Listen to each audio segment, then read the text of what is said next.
1984 is a dystopian novel by the English writer George Orwell, and first published by Sickert and Warburg in 1949, but written in the 48.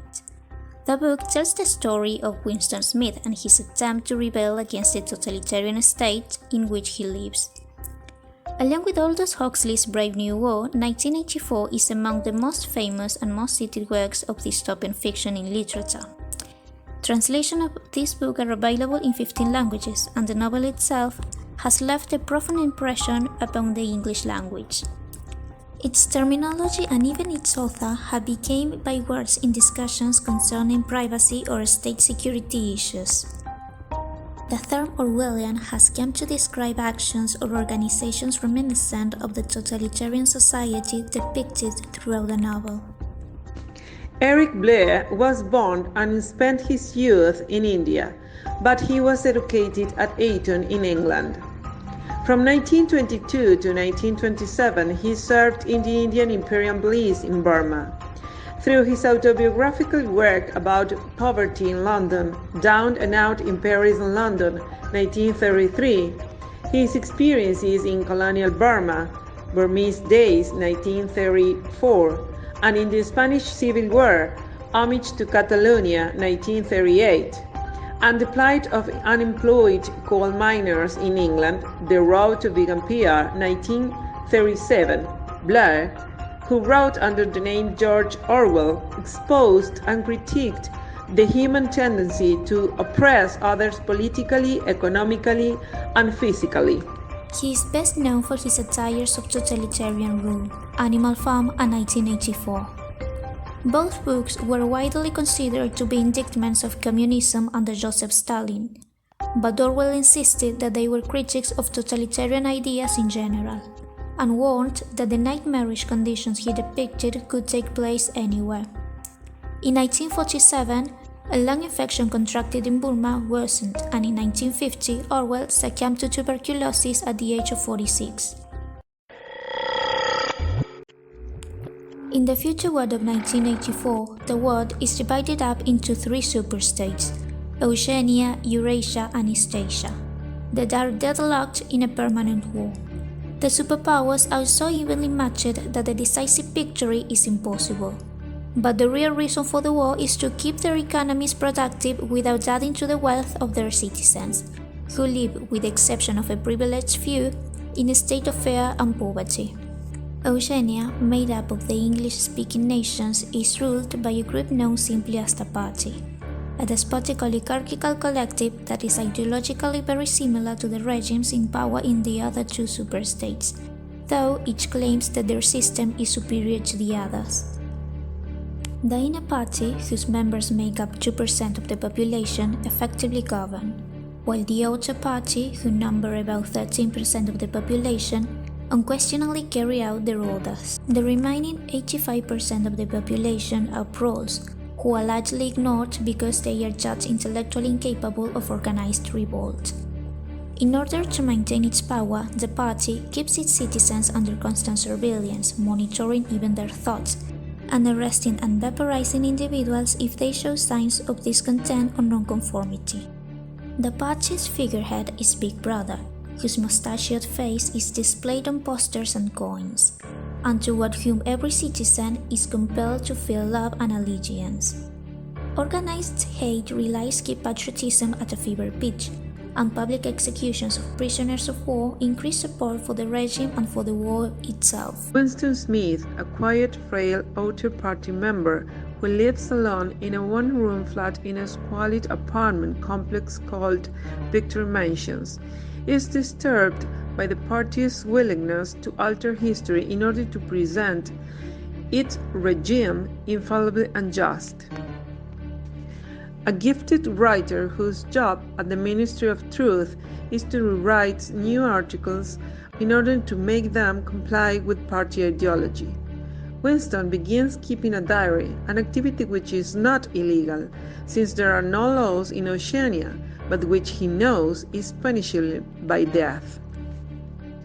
Since every room is outfitted with a telescreen that can both transmit and receive sound and images, Winston must be extremely careful to disguise his subversive activities.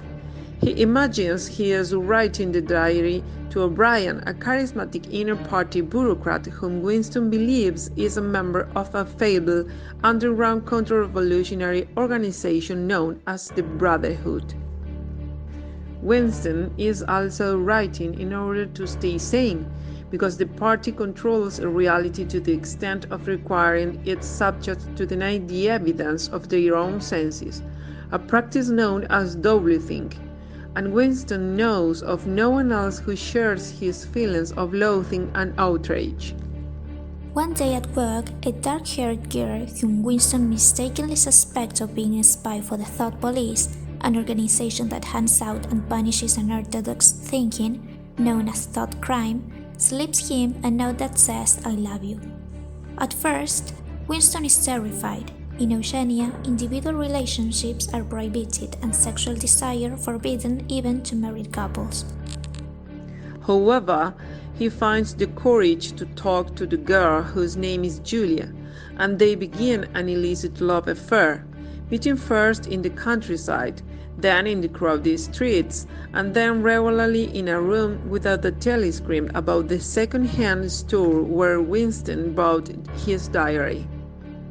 The proprietor, Mr. Carrington, seems trustworthy, and Winston believes that he, too, is an ally because of his apparent respect for the past, a past that the party has tried hard to eradicate by altering and destroying historical records in order to make sure that the people of Oceania never realize that they are actually worse off than their ancestors who lived before the revolution. Meanwhile, the lovers are being led into a trap. O'Brien, who is actually loyal to the party, dupes them into believing he's a counter-revolutionary, and lends them a book that was supposedly written by the exiled Immanuel Goldstein, a former party leader who has been denounced as a traitor, and which O'Brien says will initiate them into the Brotherhood. One night, the lovers are arrested in their hiding place with the incriminating book in their possession, and they learn that Mr. Carrington has all along been a member of the Thought Police. Winston and Julia are tortured and brainwashed by O'Brien in the Ministry of Love. During the torture in the dreaded room 101, Winston and Julia betrayed one another, and in the process lose their self-respect, individuality, and sexual desire. They are then released separately to live out their broken lives as loyal party members.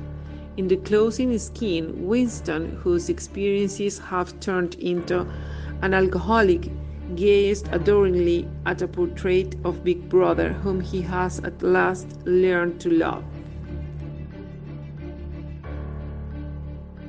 The protagonist of the novel, a 39-year-old Outer Party functionary who privately rebels against the party's totalitarian rule.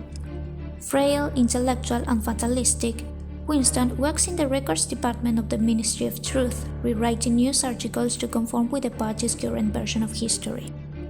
Winston perceives that the party's ultimate goal is to gain absolute mastery over the citizens of Oceania by controlling access to the past and, more diabolically, controlling the minds of its subjects.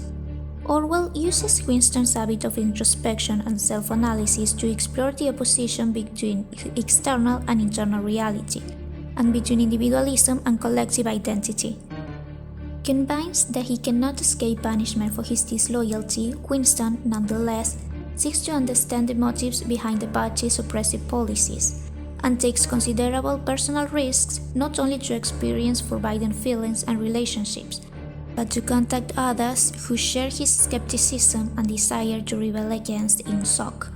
Winston's dark-haired, sexually rebellious 26-year-old lover who works in the fiction department and the Ministry of Truth. Julia is opportunistic, practical, intellectually primitive, vital, and interested in politics. She believes that the party is unconquerable through organized resistance and that secret disobedience is the only effective form of revolt. She delights in breaking the rules, and her cunning and courageousness inspires Winston to take greater and greater risks.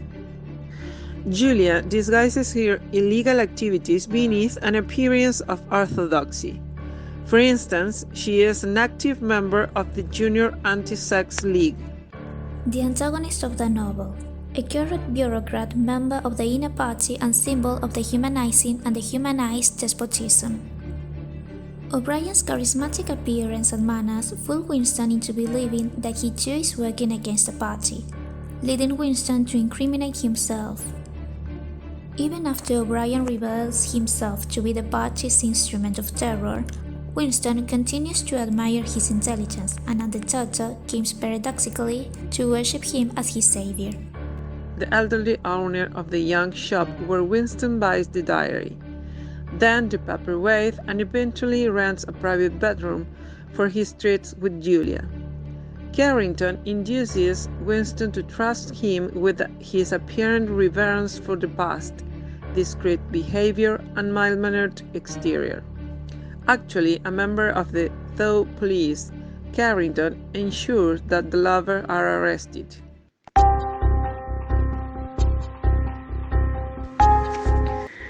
Orwell was a socialist, the direct result of his service as a militiaman on the Republican side against the fascist general Francisco Franco in the Spanish Civil War.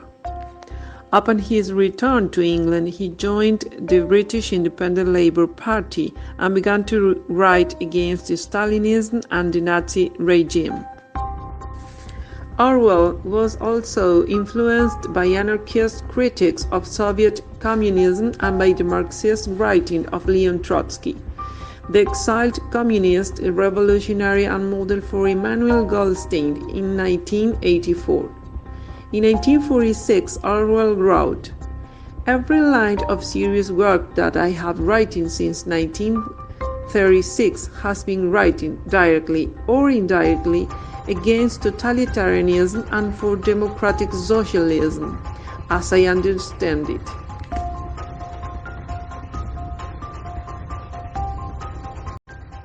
Orwell published 1984 in 1949, not as a prediction of actual future events, but to warn the world against what he feared could be the fate of humanity if totalitarian regimes were allowed to seize power as they had done recently in Germany under Hitler and in the Soviet Union under Stalin.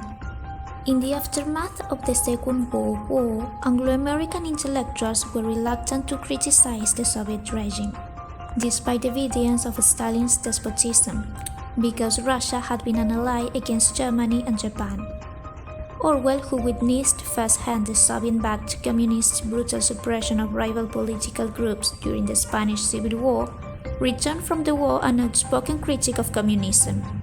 For the rest of his life, he worked tirelessly to expose the evils of totalitarianism and to promote what he called democratic socialism. To reviewers who wished to see his book as a critic of Soviet communism, Orwell maintained that he had set the book in Britain in order to show that totalitarianism could succeed anywhere if it were not fought against. In the novel, INGA's OOC represents the worst feature of both the Nazi and communist regimes. The party's ultimate ambition is to control the minds as well as the bodies of its citizenry, and thus control reality itself. Totalitarianism was an outgrowth of socialism, which arose as a response to industrialization, and sought to create more equitable societies by centralizing production and abolishing private property in favor of collective ownership. Emmanuel Goldstein's book, part of which Winston reads in Book 2, outlines the methods by which a totalitarian regime consolidates and extends its power.